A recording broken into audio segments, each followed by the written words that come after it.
Welcome to the One Year Bible, December 7, the Old Testament reading, Hosea chapter 6, verse 1, through chapter 9, verse 17.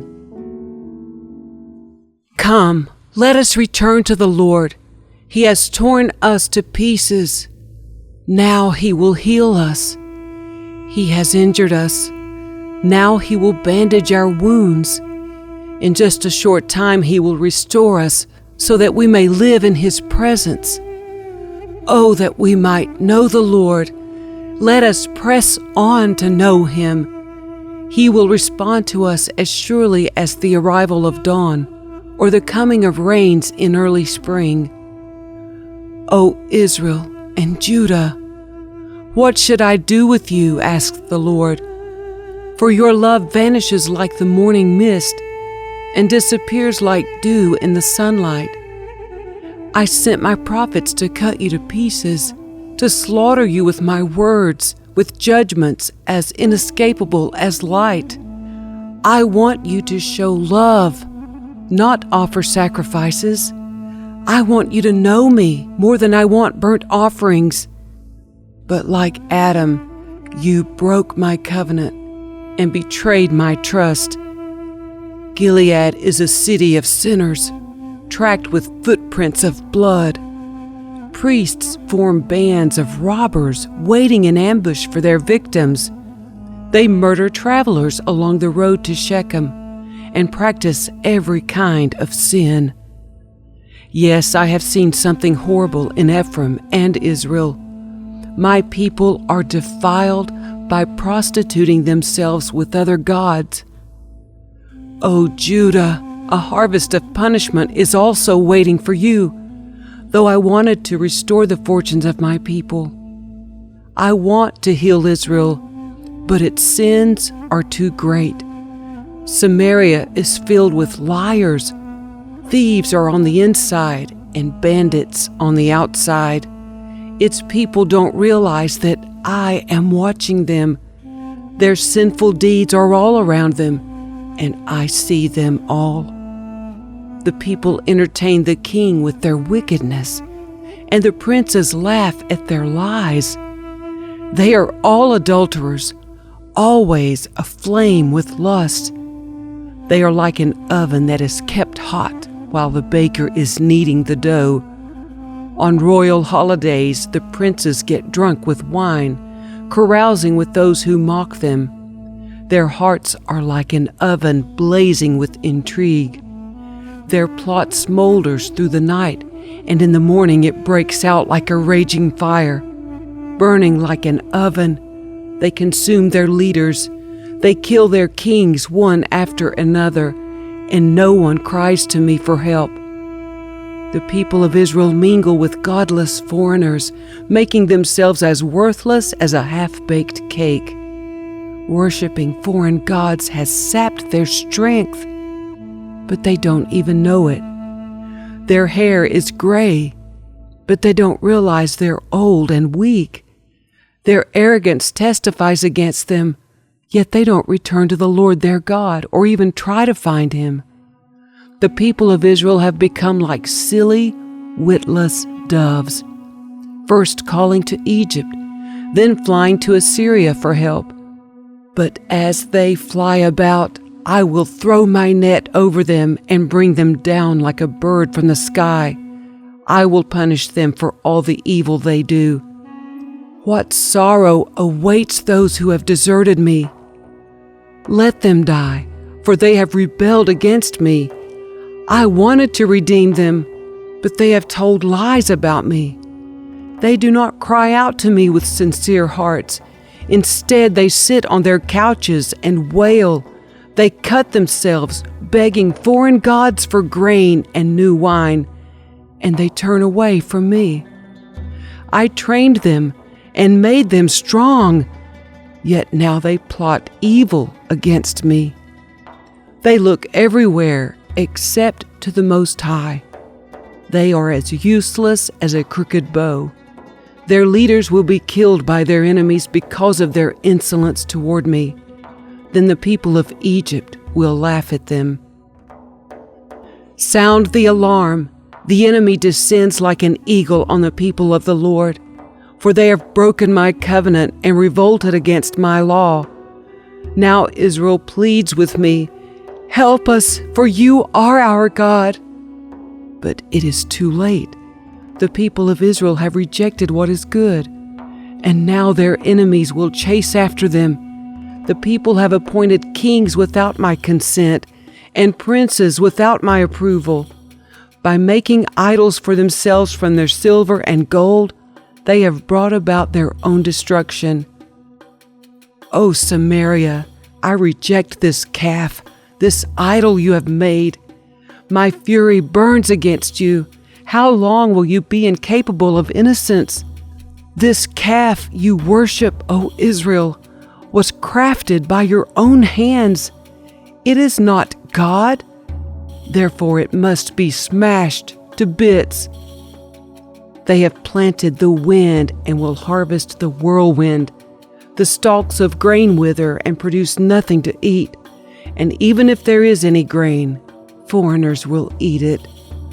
The people of Israel have been swallowed up. They lie among the nations like an old, discarded pot. Like a wild donkey looking for a mate, they have gone up to Assyria. The people of Israel have sold themselves to many lovers. But though they have sold themselves to many allies, I will now gather them together for judgment. Then they will writhe under the burden of the great king. Israel has built many altars to take away sin, but these very altars became places for sinning. Even though I gave them all my laws, they act as if those laws don't apply to them. The people love to offer sacrifices to me, feasting on the meat, but I do not accept their sacrifices. I will hold my people accountable for their sins, and I will punish them. They will return to Egypt.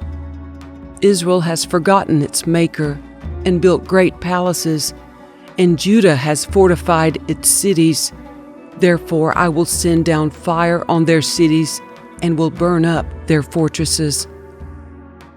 O people of Israel, do not rejoice as other nations do, for you have been unfaithful to your God, hiring yourselves out like prostitutes, worshiping other gods on every threshing floor.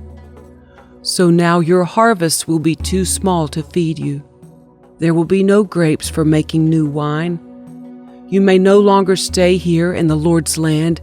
Instead, you will return to Egypt, and in Assyria you will eat food that is ceremonially unclean.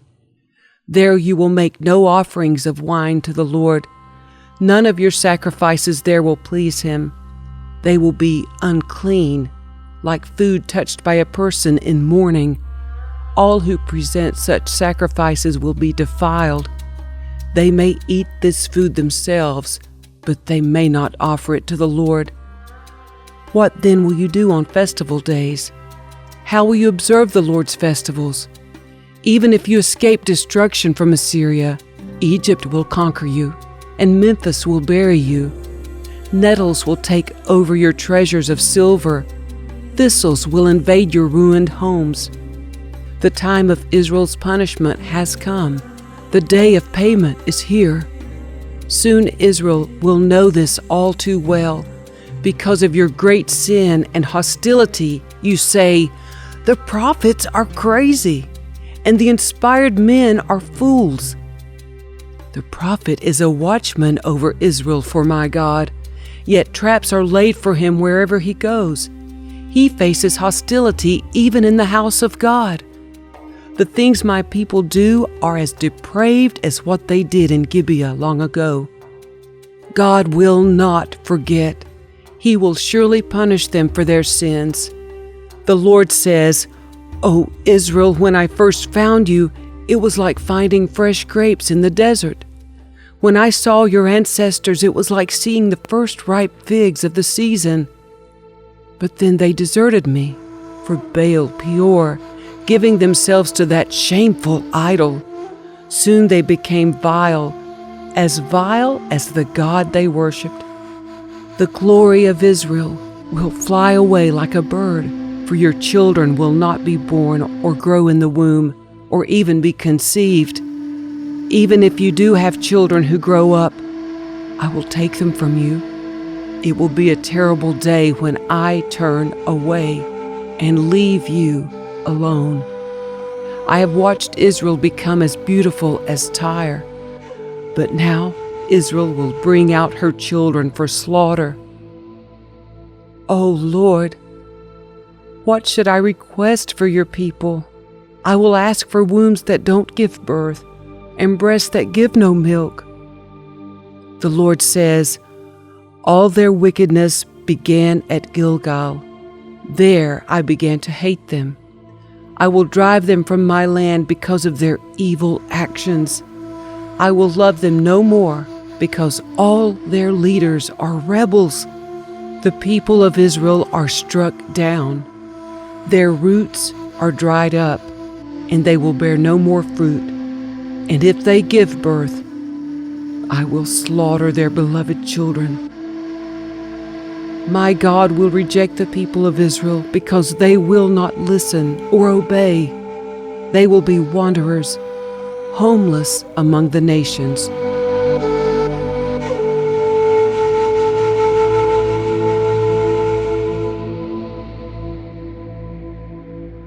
The New Testament reading, 3 John chapter 1, verses 1 through 15. This letter is from John, the elder. I am writing to Gaius, my dear friend, whom I love in the truth.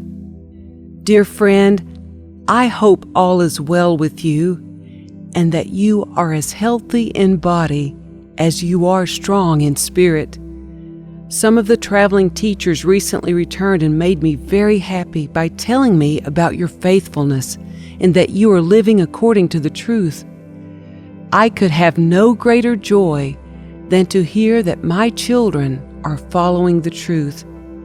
Dear friend, you are being faithful to God when you care for the traveling teachers who pass through, even though they are strangers to you. They have told the church here of your loving friendship. Please continue providing for such teachers in a manner that pleases God, for they are traveling for the Lord, and they accept nothing from people who are not believers. So we ourselves should support them, so that we can be their partners as they teach the truth. I wrote to the church about this, but Diotrephes, who loves to be the leader, refuses to have anything to do with us. When I come, I will report some of the things he is doing and the evil accusations he is making against us. Not only does he refuse to welcome the traveling teachers, he also tells others not to help them. And when they do help, he puts them out of the church. Dear friend, don't let this bad example influence you. Follow only what is good. Remember that those who do good prove that they are God's children, and those who do evil prove that they do not know God. Everyone speaks highly of Demetrius, as does the truth itself. We ourselves can say the same for him, and you know we speak the truth. I have much more to say to you, but I don't want to write it with pen and ink, for I hope to see you soon, and then we will talk face to face. Peace be with you. Your friends here send you their greetings. Please give my personal greeting to each of our friends there.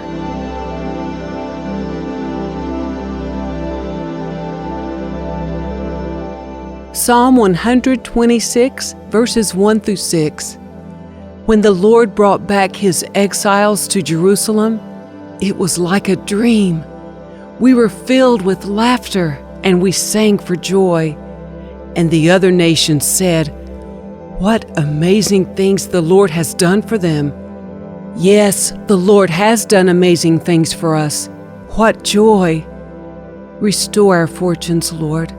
As streams renew the desert, those who plant in tears will harvest with shouts of joy.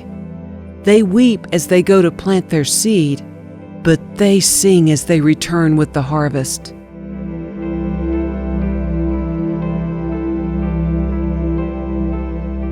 Proverbs 29, verses 12 through 14. If a ruler pays attention to liars, all his advisers will be wicked. The poor and the oppressor have this in common. The Lord gives sight to the eyes of both. If a king judges the poor fairly, his throne will last forever.